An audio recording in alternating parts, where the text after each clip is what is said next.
Mi nombre es Jenny Rodríguez, yo estoy con ICESI desde noviembre del 2012. Soy profesora de tiempo completo del Departamento Contable y Financiero. El día de hoy vengo a compartir con ustedes la experiencia docente en cuanto a desarrollar textos argumentativos en mi materia de administración financiera. Yo voy a presentar una parte de la experiencia y me va a ayudar mi monitora del Centro de Escritura, que es Daniela Durán. Buenos días, mi nombre es Daniela Durán, yo soy estudiante de noveno semestre de Economía y Negocios Internacionales y como lo acaba de mencionar la profe Jenny, yo la acompaño a ella, nosotros construimos este curso desde que empezó y pues realmente mi misión como estudiante yo creo que puede ser valiosa en la medida de que pues cuando uno es estudiante y posteriormente se enfrenta a la parte en la que construye la estrategia y construye la instrucción y la califica un poco también, entonces uno entiende un poco cuál es la disyuntiva entre ser el docente y ser el profesor y cómo crear un vínculo más efectivo entre estos dos lenguajes. Entonces eso les vamos a contar hoy. Listo. Empecé dictando clases en enero del 2013 con esta materia, Administración Financiera. Tomé el curso de escritura del Centro de Escritura en julio del 2013 y nació la idea de formar volver mi curso un curso E. Entonces, la primera pregunta que nos hicimos fue cuál es el punto de partida para pensar que una práctica de ejercicio es una buena práctica docente. Entonces nos formulábamos preguntas porque empezó Daniela conmigo, entonces llevamos ya una prueba que fue el segundo semestre del 2013 y ya 2 éxitos, primer semestre del 2014 y este semestre. Entonces decíamos, ¿qué hacer con la rigidez de los procesos? Mi curso es Administración Financiera, se hace énfasis en todos los niveles de la organización, independiente que estés en mercadeo, en operaciones, en el área financiera, cómo utilizar los modelos, hacer flujos de caja, hacer estados financieros pro forma, entonces todo el componente es matemático. Entonces la pregunta era cómo cambiar la tradición. También decíamos, ¿qué valorar más? ¿El pensamiento crítico o esa fluidez procedimental que adquieren los estudiantes y lo deben adquirir en un curso con alto componente cuantitativo?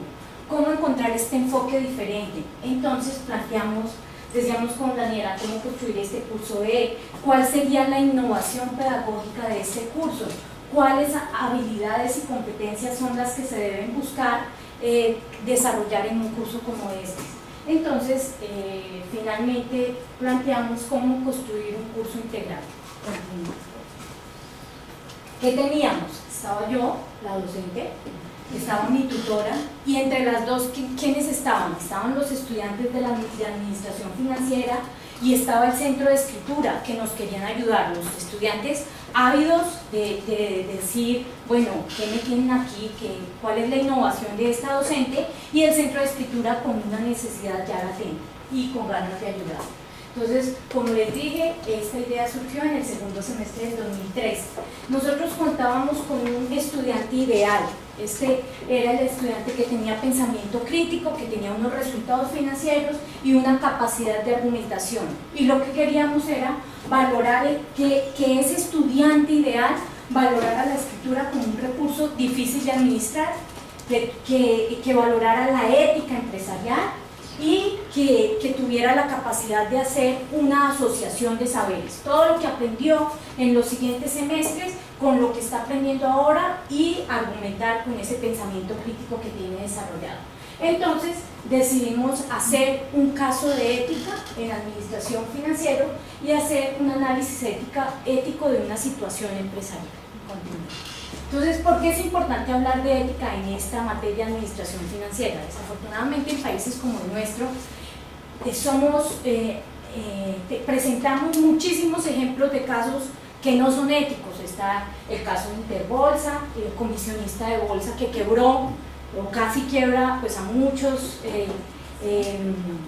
a una élite empresarial que confió en ellos y por reportes financieros que estaban falseados, los entes de control no se dieron cuenta de esta situación. Está el caso de la Drummond, que prefería pagar unas multas excesivas y contaminar el ambiente que no se puede recuperar ni siquiera en 100 años. Está el caso latente de posibles o presuntos formación de carteles de algunos sectores de nuestra economía, como el cementero, el azucarero y el último, el caso de los pañales. Entonces, estamos así de casos para analizar por qué es importante la ética, independiente de donde se vaya a desarrollar el estudiante, mercadeo, operaciones, el área financiera, debe ser muy importante la posición que tiene frente a la ética, cuál es la responsabilidad que él tiene cuando salga con la sociedad que hace parte de él mismo, su familia y todos los agentes que intervienen en ello. Entonces, era como muy importante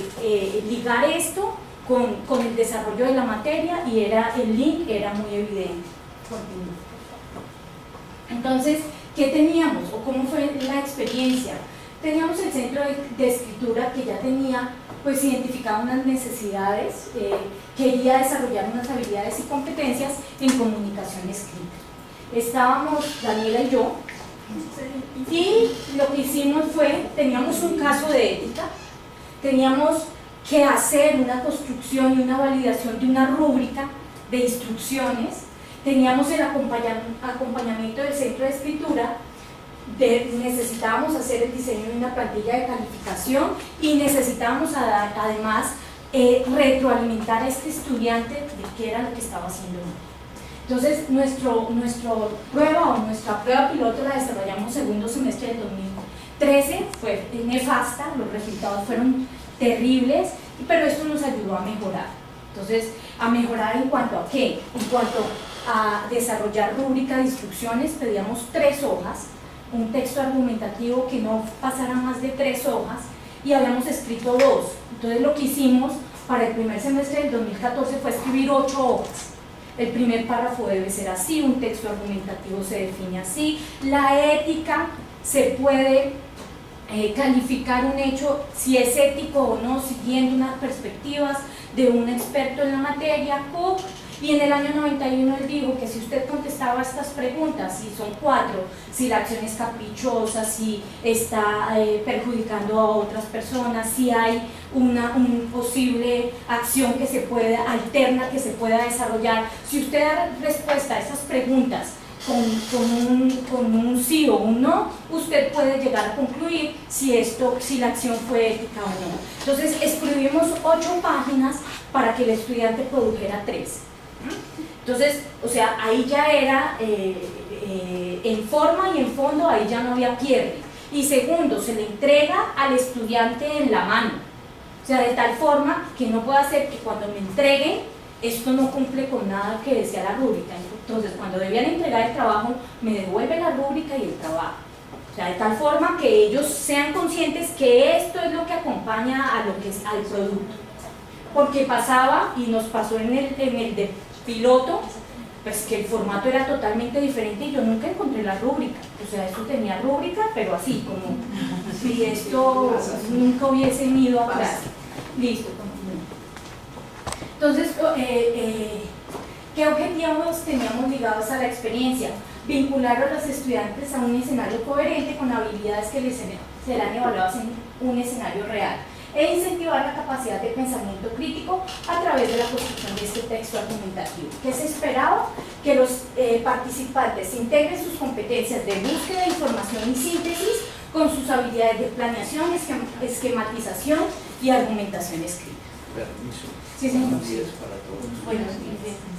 Entonces, los objetivos específicos eran fortalecer la habilidad de argumentación de los estudiantes a través de la creación de un texto escrito, motivar a esos estudiantes a desarrollar su capacidad de abordar un tema desde una óptica crítica.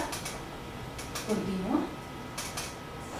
Estimular en los estudiantes las habilidades de búsqueda de información, síntesis, planeación, discusión y defensa de argumentos. Entonces, siempre que se planteaba el caso ético se cambia, cada semestre, como les digo, desafortunadamente en el país prolifera este tipo de casos, entonces no es difícil buscarlo. Entonces cada semestre se cambia, la profesora investiga sobre el tema, les da herramientas y ellos tienen que hacer una búsqueda de información pues más detallada. Continúo. Basado en esto, más los objetivos, en esto que teníamos de necesidades ya latentes y objetivos, la pregunta era, ¿y ahora qué? ¿Cómo lograr?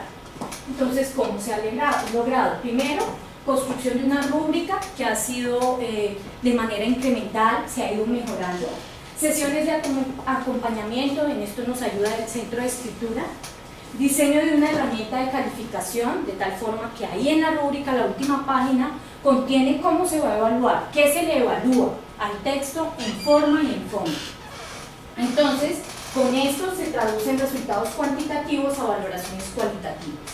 Y hay una retroalimentación de los resultados finalmente. Entonces nos tomamos como un mes, mes y medio evaluando este trabajo que entregan en la tercera semana del curso y les retroalimentamos en dónde hay falencias en la citación, en ubicar la tesis, el propósito del texto argumentativo. Entonces les decimos en forma general los grupos cómo estuvieron en el diseño de este texto argumentativo. Ejemplos de esto se los va a mostrar Daniela en cuanto a la rúbrica, cuál es la retroalimentación, y tenemos escaneado como el mejor trabajo que de los tres replicaciones del ejercicio que se han hecho. Hay uno que ha sacado 5 completico. Desde el semestre pasado ya se tienen 4, 6, y pues ya es muy poco los que pierden, pero se dan los casos. Bueno, para explicarles esto, pues antes de mostrarles los ejemplos, para mí es importante hacer hincapié en 2 cosas. Primero, el problema de escritura de los estudiantes en esta materia, y lo hablo de manera personal porque pertenezco a la facultad, es que desde la construcción de los cursos se subestima el componente de escritura, porque un economista, porque un administrador, porque un mercadólogo es reconocido por sus resultados y por la asertividad de su emisión numérica. Entonces, si tú le atinaste el número y si tú hiciste un buen balance o hiciste un buen análisis macroeconómico, seguramente tu calificación va a ser buena. Pero cómo tú escribes y cómo lo argumentas, tal vez no lo es tanto. Entonces, cuando uno empieza a identificar que el problema del estudiante no es solo de él, sino que hay un antecedente que no ha logrado articular en su formación académica estos elementos de escritura, pues entonces uno empieza a ver cuáles son las estrategias que debemos desarrollar.